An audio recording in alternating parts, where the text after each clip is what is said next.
આપણે ઘણીવાર સમાચાર પત્રોમાં વાંચતા હોઈએ છીએ કે અમારા દીકરા કે દીકરી અમારા કયામાં નથી, તેમની સાથે થતા કોઈ પણ નાણાકીય લેવડ દેવડની જવાબદારી અમારી નહીં રહે. એટલે એવું લાગે છે કે હવે રાજકોટના પોલીસ કમિશનરે પણ આવું કંઈક કરવું પડશે. એમણે પણ કહી દેવું પડશે કે અમારી કુવાડવા પોલીસ જે છે એ હવે અમારા કયામાં નથી.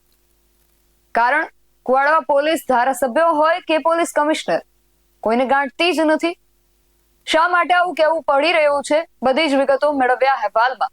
જય હિન્દ, BSI TV ન્યૂઝ પર આપની સાથે હું છું નિધિ ગઢવી.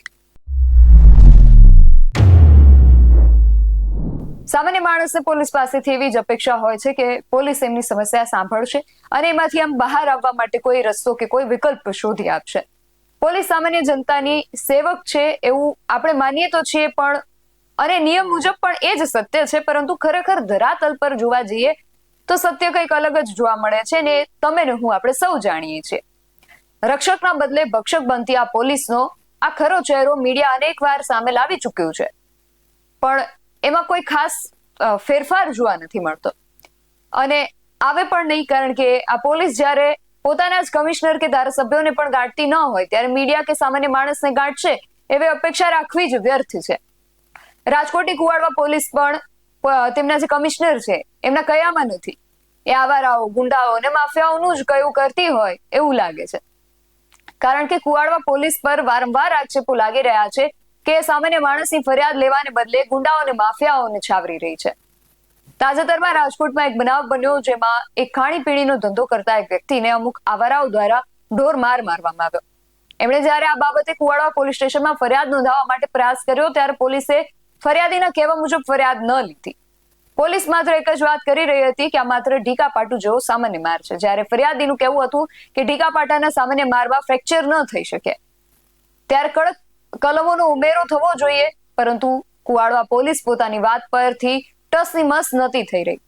પછી કોળી સમાજમાંથી આવતા આ યુવાન સાથે સમાજના આગેવાનો આ અંગે કમિશનરને રજૂઆત કરવા પહોંચ્યા અને પછી જઈને કુવાડવા પોલીસે આ ફરિયાદીની ફરિયાદ અંગે કાર્યવાહી હાથ ધરી.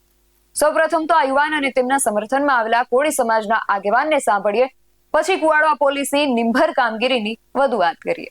ઘટનામાં એવું છે કે મારે નાસ્તાની લારી છે, દાળ પકવાની લારી છે, ને પેલા બે જણા આવે છે, શ્યામ બાબુતર અને કિશન સરસિયા, બંને નાસ્તો કરવા આવે છે. ને આવીને મને કહે છે નાસ્તો કરવો છે. મેં કીધું ભાઈ થોડા ગ્રાહક બેઠા છે, 10-15 મિનિટ બેસો, હમણાં તમને બનાવી દઉં. એ લોકો કે ના, એ બધા ભલે બેઠા, પેલા અમને આપી દે. આવી રીતે અમારે પેલા બોલા ચાલી છે ને એ લોકો ગાળો બોલવા માંડ્યા. પછી એમાં થોડીક માથાકૂટ થઈ ગઈ, માથાકૂટ વધી ગઈ એટલે ઝપાઝપી થઈ, એટલે એ લોકોએ બીજા શખ્સોને ફોન કર્યો ને એમાં વ્હાઇટ કલરની ફોર્ચ્યુનર આવે છે, વ્હાઇટ કલરની ફોર્ચ્યુનર GJ03 KH 8191 નંબરની ફોર્ચ્યુનર આવે છે. ને એમાંથી 3 જણા ઉતરે છે, એક દેવસિંહ બાબુતર અને 2 જણા બીજા. દેવસિંહ બાબુતર, કિશન સરસિયા અને શ્યામ બાબુતર, ત્રણે અમને લોખંડના પાઇપ ગાડીમાંથી કાઢીને મને ને મારા મિત્ર મારી સાથે કામ કરતા બંનેને ઢોર મારવા લાગે છે ને જાનથી મારી નાખવાની કોશિશ કરી અમને. પછી તમે પોલીસ સ્ટેશને ફરિયાદ નોંધાવવા ગયા હતા? આ પોલીસ સ્ટેશને ફરિયાદ નોંધાવવા ગયા હતા, પણ પોલીસ સ્ટેશન કુવાડવા પોલીસ ચોકીએ પેલા અમને જવાબ ન આપ્યો. અમે ગયા ત્યારે અહીંયા જમાદાર હતા, નામ તો મને ખ્યાલ નથી, પેલા જમાદાર હતા. એટલે એ લોકોને ઉપરથી ફોન ચાલુ થઈ ગયા હતા, કારણ કે આ લોકો રાજકીય છેડાવાળા ને પૈસાથી બહુ છે. એટલે શું છે કે એ લોકોને ફોન ઉપર ફોન આવતા, એટલે અમારા કેસમાં કઈ ધ્યાન દીધું નહીં. 6.5 કલાક અમને બેસાડ્યા. એટલે એ લોકોએ લખ્યું કે ઢીકા પાટુનો માર, ફરિયાદ લખીને અમને કે આમાં સાઇન કરો. અમે વાંચી તો એમાં ઢીકા પાટુનો માર લખ્યો હતો, એટલે અમે એમાં સાઇન ન કરી. સાહેબ કીધું અમારે CCTV ફૂટેજ જે તમને દેખાડી એ ઉપરથી અમારી ફરિયાદ લખો, અમારે વધારે કાંઈ નથી લખાવું. તો સાહેબ કે ના, એ રીતે નહીં લખાય. તો અમે ફરિયાદ ન કરીને અમે બીજે દિવસે CP ઓફિસે ગયા. ત્યાં અમે ફરિયાદ કરી હેતલબેન પટેલને. ના, ફરિયાદ અમારી લીધી જ નથી કુવાડવા પોલીસ ચોકીએ. હા, કુવાડવા વિસ્તારમાં જ આવે અમારે. ના, નો ફરિયાદ લીધી, કારણ કે આ લોકો શું છે કે રાજકીય છેડાવાળા છે ને એને જાજા કોન્ટેક્ટ છે, એટલે એ હિસાબે મારી ફરિયાદ ન લીધી અહીંયા. પછી ક્યાં ગયા હતા? પછી અમે બીજે દિવસે હું ને મારા કાકાના દીકરા સુરેશભાઈ વડેચા, અમે બંને રાજકોટ CP ઓફિસે ગયા હતા. અહીંયા અમે DCP ખાતામાં હેતલબેન પટેલને મળ્યા. અહીંયા અમે એમને અરજી દીધી અને તે પછી અમને કુવાડવા પોલીસ ચોકીથી ફોન હતો કે ભાઈ તમે CP ઓફિસે ગયા હતા? એટલે મેં કીધું હા, અમે ગયા હતા. તો કે અહીંયા તમારું નિવેદન ને ફરિયાદ તમારી લખાવી જાવ. એટલે અહીંયા પાછી અમે ફરિયાદ લખાવી. તે પછી અમારી ફરિયાદ અમે કીધું એ પ્રમાણે CCTV ના આધારે અમારી ફરિયાદ લીધી એ લોકોએ. એટલે તમે CP કચેરી ગયા ત્યાર તે પછી લીધી. ત્યાં સુધી તમારી ફરિયાદ નહોતી લીધી? ના, ત્યાં સુધી અમારી કઈ ફરિયાદ જ ન લીધી અને કઈ એક્શન નતા લેતા. એટલે અમે પછી અમારા સમાજના આગેવાનો બધા ભેગા થઈને અમે 150 થી 200 જણા અમે ગયા સીપી ઓફિસે. પછી સીપી સાહેબને રજૂઆત કરી, પછી બાંગરવા સાહેબને ક્રાઇમ બ્રાન્ચમાં અમે રજૂઆત કરી કે ભાઈ અમારે આ રીતે બનાવ બન્યો છે, આમાં તમે અમને ન્યાય આપો. મારું નામ રણછોડભાઈ ઉગરેજા છે. હું ઠાકોર સેના રાજકોટ શહેર પ્રમુખ છું. અને જ્યાં બનાવ બની હતી અમારા વિપુલભાઈ વડેચા જે 1 મહિનો થયા, 15 થી 20 દિવસથી વધારે ટાઈમ થયો કે સતત મહેનત કરતા રહેતા હતા, પણ સ્થાનિક પોલીસો ન કામ કરતા અમારે કમિશનરે જાતા તો મારું કામ થઈ જતું હતું. પણ કમિશનર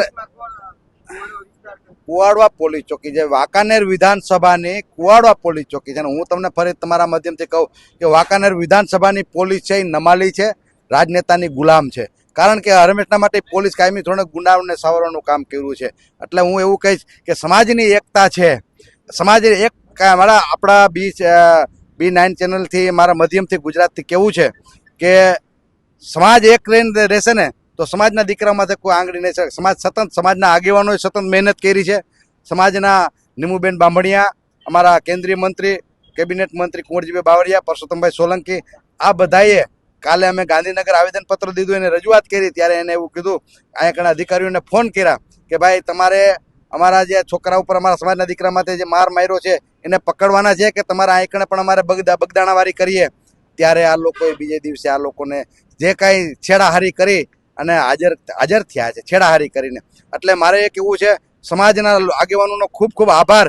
અને મારે પોલીસને પણ એ કહેવું છે કે ખરેખર અમે પહેલાં કમિશનર સાહેબનો, સ્થાનિક પોલીસનો, અમે ગરીબ માણસો ક્યાં જાય સ્થાનિક પોલીસે જાય, સ્થાનિક પોલીસે ન્યાય ન મળે તો અમે કમિશનરે જાય. હવે અમારે ગાંધીનગર જવાનું, પણ ગરીબ માણસના દીકરાના મારે હર્ષ સંઘવી સાહેબને એ કહેવું છે કે ગરીબ માણસના દીકરાઓના તમે તાત્કાલિક વરઘોડા કાઢો છો તો આ પૂંજીપતિઓના, બાહુબલીઓના, ભૂમાફિયાઓના એને સાવરણનું કામ કેમ કરો છો ને એને સમય કેમ આપો છો કે જાઓ અત્યાચાર કરો, અમે બેઠા છે, 2-5 લાખ બગાડી નાખજો, સમાધાન કરી નાખો, એવો સમય પોલીસ આપે છે. એવું અમારું આગેવાન દ્રષ્ટિએ અમને આગેવાનોને એ રોષ છે કે અમારે ગાંધીનગર રજૂઆત કરવા જાય ત્યારે પોલીસ પકડે છે ને અમને એ દુઃખ છે. જે કાંઈ એની પોલીસને કામ કરવું હોય, પણ હું એવું સમજુ છું કે રાજનેતાઓનું દબાણ હોય કે કોઈ ભલામણની દબાણ હોય. કાંઈક ને કાંઈક અત્યારે તમે જુઓ તો બધા કાર્યકર્તામાં ક્યાંક ને ક્યાંક છેડામાં બેઠા હોય છે, ક્યાંક ને ક્યાંક ધંધાકીય બેઠા હોય છે.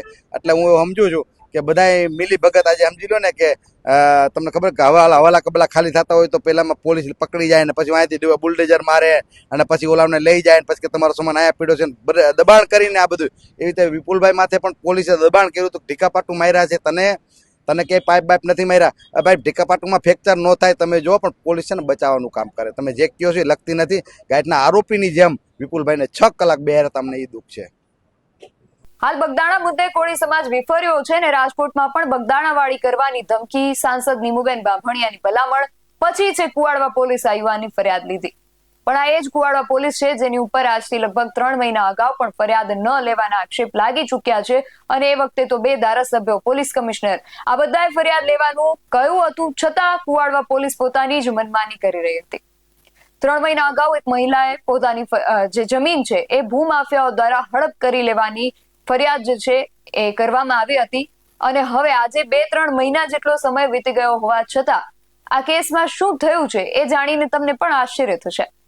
સાંભળો આ કેસના ફરિયાદી ચારમીબેને અમારી સાથે વાત કરતા શું કહ્યું. ચારમીબેન, 3 મહિના અગાઉ તમે મીડિયા સમક્ષ રજૂઆત કરી હતી કે કુવાડવા પોલીસની અંદર તમારી ફરિયાદ જે છે એ લેવામાં નહોતી આવી રહી. ત્યારે શું મામલો હતો ને હવે 3 મહિના પછી એમાં શું કોઈ અપડેટ આવી છે? હા, 3 મહિના પહેલા મેં અરજી આપેલી હતી કે કુવાડા પોલીસ સ્ટેશનમાં કે મારી જમીન ઉપર કબજો લીધો છે તો તમે અમને હેલ્પ કરો. તો ત્યારથી મને એમ કીધું કે ચલો અમે તપાસ કરીએ છીએ. તો તપાસ હેઠળ એ લોકોએ મને ત્યાં બોલાવી 3 થી 4 કલાક સુધી પણ ત્યાં મને બેસાડે. નિવેદન લેવા માટે ઉપરા ઉપરી 2 વાર બોલાવેલી હતી, બરાબર છે. પછી 2 વખત નિવેદન દઈ આવી. પછી એ લોકોએ એની અરજી ક્લોઝ કરી નાખી, બરાબર. એ કે આમાં કોર્ટ મેટર ચાલુ છે એમ કહીને. પછી બીજી વખત પાછી અરજી મેં આપી, સીપી સાહેબને આપી. સીપી સાહેબને હું અરજી આપવા ગઈ તો એમને એમ કીધું કે આ કુવાડા પોલીસ સ્ટેશનમાં બને છે. એટલે મને કુવાડા પોલીસ સ્ટેશન પાછી અરજી લઈને મોકલેલી. જ્યાં પણ હું પાછી ગઈ, બીજી વખત મેં અરજી આપી ત્યાં. અને ત્યારે મારી સાથે રમેશભાઈ ટીલારા છે ને, એમને બી કેવડાવેલું હતું પોલીસ સ્ટેશનમાં જી બરાબર. તો એનું કઈ માન્ય ગણ્યું નથી, સીપી સાહેબનું માન્ય નથી ગણ્યું, પીઆઈ સાહેબને. અને પીઆઈ સાહેબ મને છે ને બિનજરૂરી બીજા સવાલથી એમ કહી દીધું કે ભાઈ અહીંયા આ કેસ બનતો નથી, બીજી વખત પણ ક્લોઝ કરી નાખી અરજી મારી. એટલે હજી મને કઈ ન્યાય મળ્યો નથી ત્યાંથી બી. એટલે કુવાડવા પોલીસે ધારાસભ્યોએ રજૂઆત કરેલી છે એ સમયે કદાચ જયેશભાઈ રાદડિયા દ્વારા પણ તમે અરજી હા, કરાવડાવેલી. એટલે બે હા, હા. ધારાસભ્યો અને પોલીસ કમિશનરના પોતાના અરજી લીધી હોવા છતાં કુવાડવાના જે પોલીસ સ્ટેશન અને પીઆઈ છે એમના દ્વારા આગળ કોઈ પગલા લેવામાં નથી આવી રહ્યા. ના, નથી લીધા હજી બી, જી. કેમ કે ધારાસભ્યોની ત્યાં એલું નથી. અને હવે તમારા એ કેસમાં કોઈ અપડેટ 3 મહિના બાદ કે આગળ પોલીસે કોઈ કાર્યવાહી એમાં કરી છે? ના, પોલીસે કોઈ પણ જાતની કાર્યવાહી નથી કરી. અને હું કોર્ટમાં તો એના વિરુદ્ધ ગઈ જ છું. અને હવે પછી હું મારો કેસ લઈને હર્ષ સંઘવીભાઈ પાસે જવાની છું અને સીએમ પાસે બી જવાની છું, ભૂપેન્દ્રભાઈ પટેલ પાસે જવાની છું. તો બરાબર છે. તમારી જે ફરિયાદ છે એ લીધી છે કુવાડવાના પોલીસે?